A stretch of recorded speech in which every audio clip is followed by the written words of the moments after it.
இரு எண்களின் எல்சிஎம் அவ்விரு எண்களின் HCFஇன் 12 மடங்காகும்.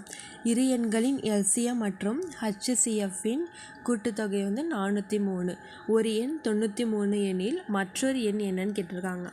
இப்போ இரு எண்ணோட எல்சிஎம் அவ்விரு எண்களின் HCFஇன் 12 மடங்கு. அப்போ எல்சிஎம்ங்கிறது HCFோட 12 மடங்கு.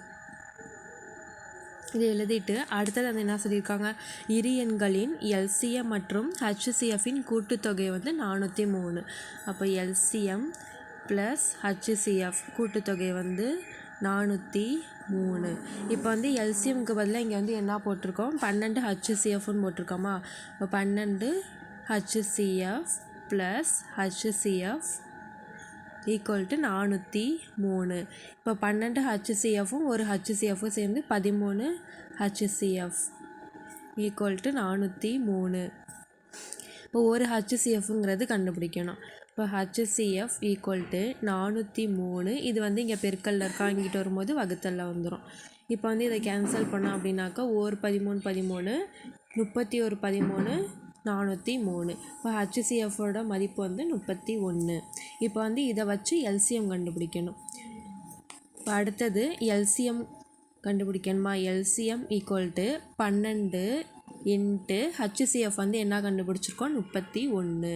இப்போ இது எழுதிட்டு அடுத்தது ஒரு ஃபார்முலா எழுதணும். இரு எண்களின் பெருக்கற்பலன்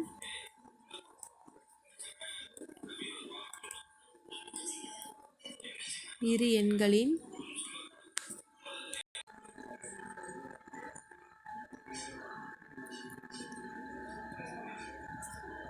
HCF இன்ட்டு எல்சிஎம். இப்போ அந்த இரு எண்களில் ஒரு எண் 93ன்னு கொடுத்துருக்காங்க. இப்போ 93ங்கிறத போட்டுட்டு இன்னொரு எண் ஒய்ன்னு எடுத்துக்கலாம். ஈக்குவல் டு HCF என்ன கண்டுபிடிச்சிருக்கோம், 31 இன்ட்டு எல்சிஎம் 12 இன்ட்டு 31ன்னு கண்டுபிடிச்சிருக்கோம்.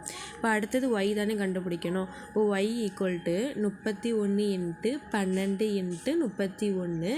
இங்கே 93ங்கிறது பெருக்கல்ல இருக்குது, இந்த சைடு வகுத்தல்ல வரும் பை 93.